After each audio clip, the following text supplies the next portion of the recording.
Olá, seja mais uma vez muito bem-vindo aqui ao nosso vídeo. Pessoal, se inscreva no nosso canal, assine o sininho, deixe seu like. Se você não gostou no final do vídeo, deixe seu dislike, faz parte também. Compartilhe o vídeo nas suas redes sociais e comente no final, porque seu comentário é importante para nós. Eu procuro comentários que sejam sérios, que sejam normais, eu costumo responder a todos. Se vier com agressão, com palhaçada de lacração, não vai ter resposta nenhuma, vai ficar no vácuo. Mas se você vier debater realmente, terá a sua resposta. É isso aí, pessoal. Depois da nossa vinheta, vamos ao que nos interessa.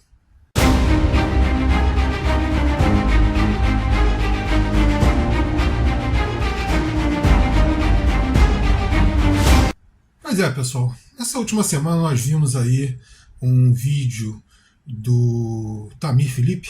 Na verdade, eu vi, pelo menos, talvez alguém aí não tenha visto, mas me chamou bastante atenção, porque foi uma certa reação a um vídeo de um outro youtuber, o Henri Bugalho. Henri Bugalho eu já cheguei a seguir uma época da minha vida, mas quando se aproximou as eleições de 22, eu tive que parar de seguir, porque ele mudou radicalmente a pauta dele, ele mudou a forma de análise e se perdeu em fazendo campanha política velada e defendendo coisas abstratas sem o menor sentido.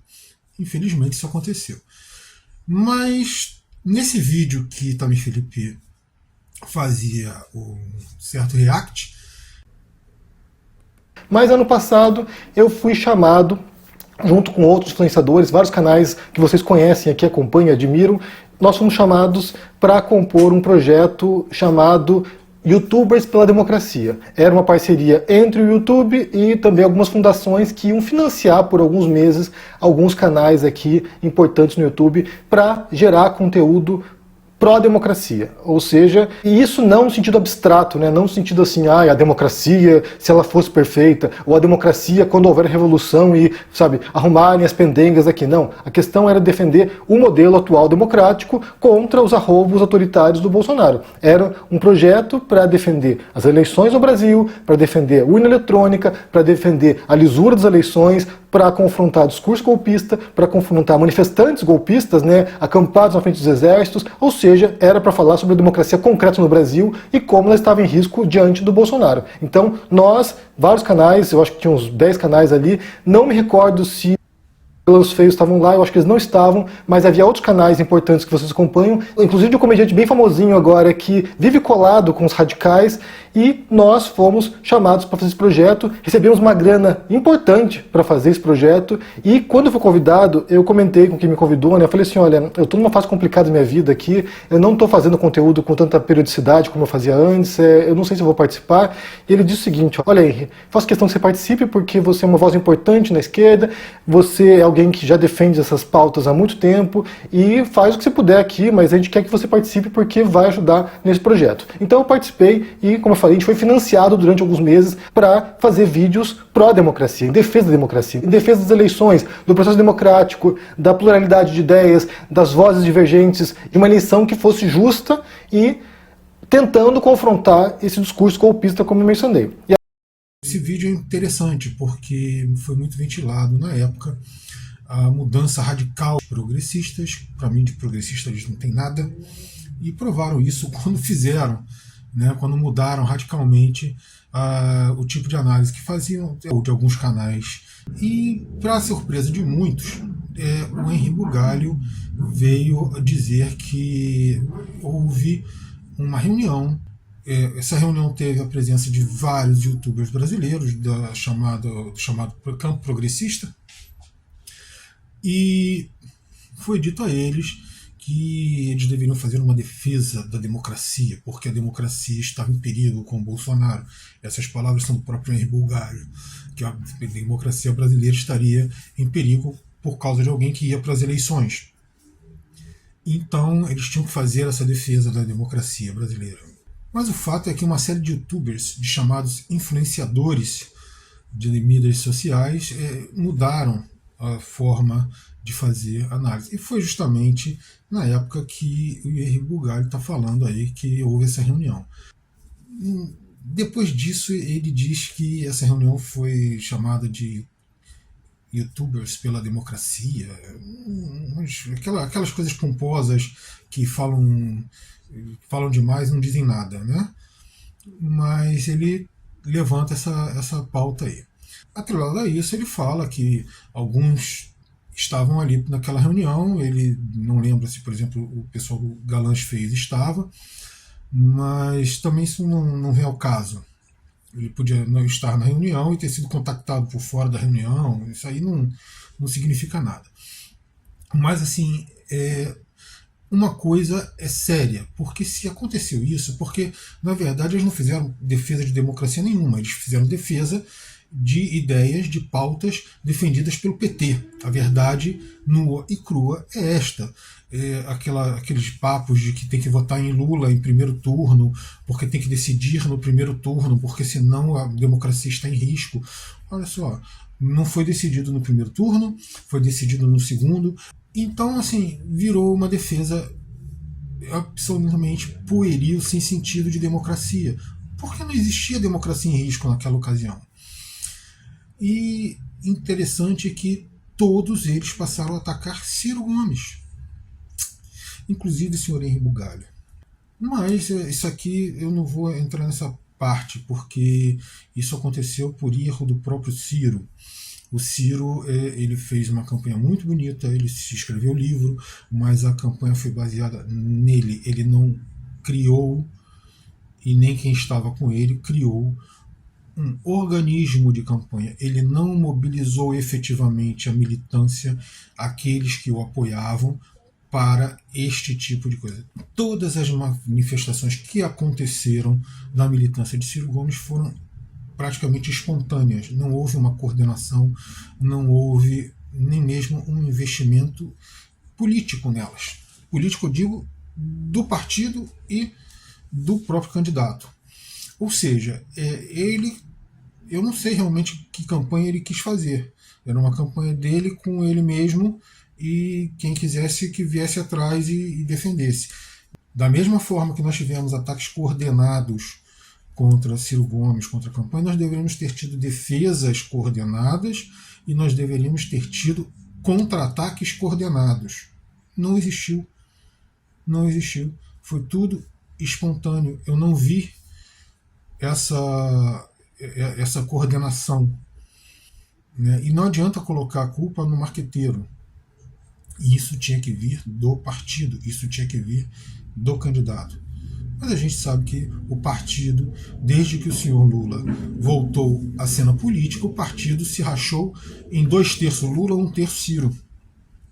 Tanto é que no próprio estado de Ciro Gomes está havendo uma debandada enorme e a tentativa desse pessoal é ir para o PT. Se bem que, por enquanto, eles ainda não conseguiram, mas a ideia deles é essa. Mas isso não é só uma questão política. Porque assim, aquilo que estava nítido na forma como se fez, não tinha comprovação. Agora existe uma comprovação. Existia um movimento coordenado de gente colocando dinheiro. Né? Embora eles não falem, era do PT, meu amigo, você está defendendo exatamente a mesma pauta que o partido está defendendo? E está dizendo que isso é democracia? Não, pelo amor de Deus, não é. Ainda mais num momento de eleição política. Você adere ao discurso do partido, de um partido, e está dizendo para mim que não é. Então isso aí tem que ser investigado, isso precisa ser realmente investigado.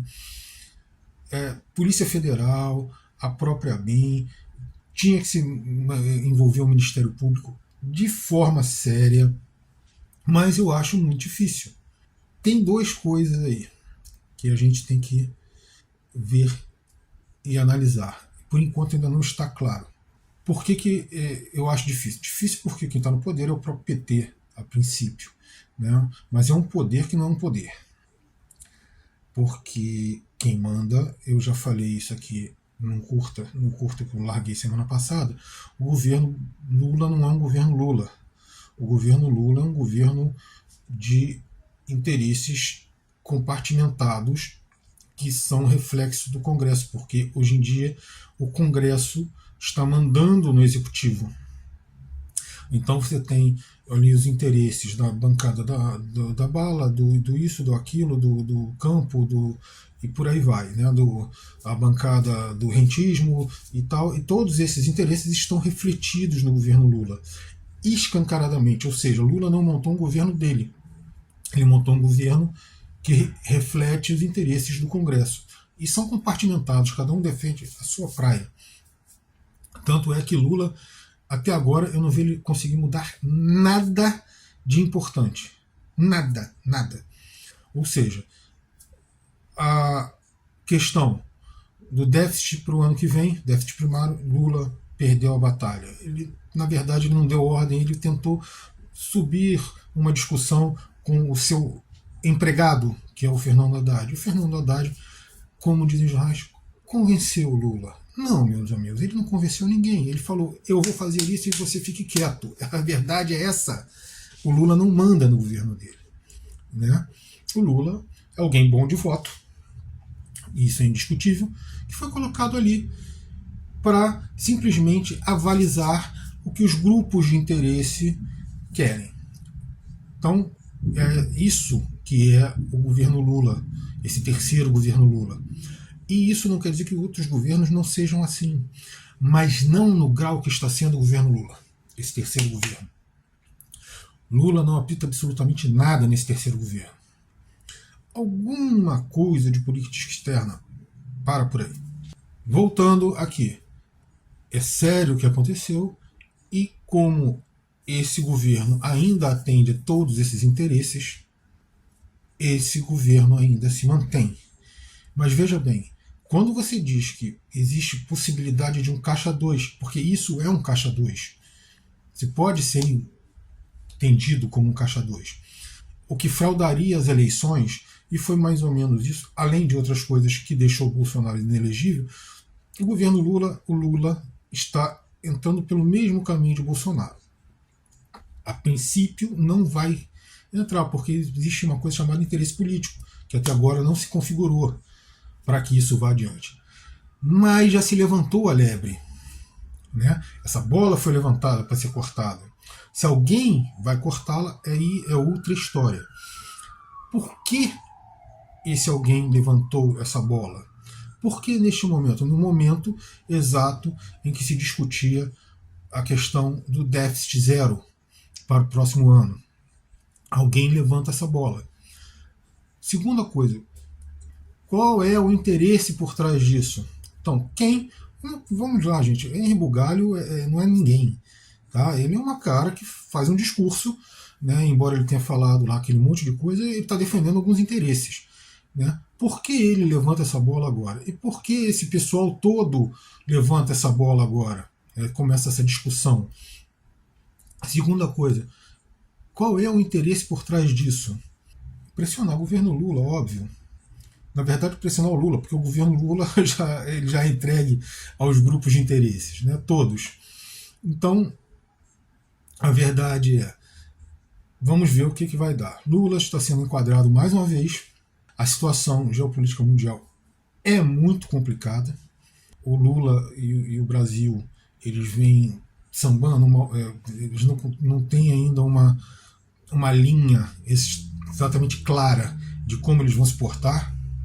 Então, existe uma tendência a se pressionar de fora para dentro que o governo alinhe com determinadas vertentes. Tanto interesses econômicos quanto interesses geopolíticos. Aí é que temos que ver aonde isso tudo vai dar. Pode o Lula se adequar, como tem feito até agora, e atender a essas pressões. Ou pode ele tentar enfrentá-las. Mais uma vez, no momento, ele se adequou. Eu acho difícil que ele venha tentar enfrentar qualquer coisa. E é por isso que eu digo que assim, a biografia já não era das melhores e ele está acabando de destruir com esse terceiro mandato. Não sei por que ele se candidatou, realmente não faz o menor sentido essa candidatura dele e essa presidência dele. Democracia é que não tem no Brasil no momento.